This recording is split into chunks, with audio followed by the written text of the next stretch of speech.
Hello दोस्तों। Quit India movement, Bharat छोड़ो आंदोलन, the failure of Cripps mission and the effect of world war second created widespread discontentment in India. Cripps mission की विफलता और विश्व युद्ध द्वितीय का दूर दूर तक प्रभाव ये भारत में असंतोष लेके आया। This led Gandhi ji to launch a movement calling for complete withdrawal of the British from India. और गांधी जी के नेतृत्व में एक आंदोलन हुआ जिसके हिसाब से ब्रिटिश सरकार को भारत से हटाया जाना चाहिए। The Congress working committee in its meeting in Wardha on 14 July 1942 pass a historic quit India resolution demanding the immediate transfer to power to Indians and quit India.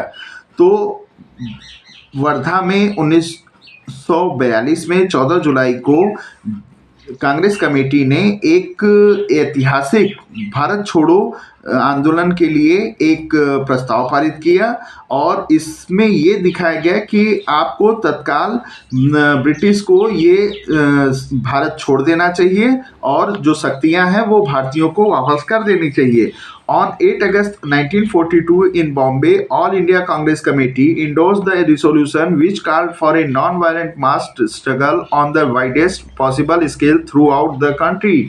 और 8 अगस्त 1942 को ऑल इंडिया कांग्रेस कमेटी में ये निश्चित हुआ कि एक अहिंसक जन आंदोलन संघर्ष होगा जिसमें कि पूरे देश में हर संभव तरीके से विरोध होगा। It was on this occasion that Gandhi ji delivered the famous do or die speech.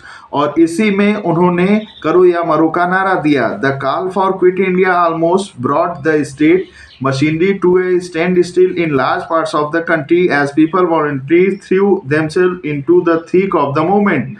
तो इस आंदोलन में भारी स्तर पर जो राज्य सरकार की मशीनरी थी बिल्कुल ठप हो गई। क्योंकि लोगों ने स्वेच्छा रूप से इस आंदोलन में कूद पड़े। People observe hartals demonstration and procession and accompanied by national song and slogan. और लोगों ने धरना दिया, प्रदर्शन किया, जुलूस निकाले और राष्ट्रीय गीत गाए और नारे लगाए। The movement was truly A mass movement which brought into A ambit thousand of ordinary people namely student, workers and peasants. तो ये जो आंदोलन था ये एक जन आंदोलन था जिसने एक भारी मात्रा में लोगों को इसमें शामिल कर दिया। वो आम जनता इसमें शामिल हो गई, जैसे कि छात्र थे, कार्यकर्ता थे, मजदूर थे, किसान थे। It also saw the active participation of leaders, namely Jayaprakash Narayan, Aruna Asaf Ali, Ram Manohar Lohia, many women such as Matangini Hazra in Bengal, Kanaklata Barua इन आसाम, रमा देवी इन ओडिशा। तो इसमें बहुत से एक्टिव सक्रिय नेता भी भाग लिए, जैसे जयप्रकाश नारायण थे, अरुणा आसफ अली थी, राम मनोहर लोहिया थे और बहुत सी महिला लीडर थी जैसे मातंगिनी हजारा थी बंगाल से और कनकलता बरुआ थी आसाम से, रमा देवी उड़ीसा से। The British responded the much force yet it took more than a year to suppress the movement. जो ब्रिटिश सरकार थी उसने इसका बड़ी बेदर्दी से दमन किया, लेकिन फिर भी इसे दमन करने में कम से कम 1 साल का वक्त लग गया।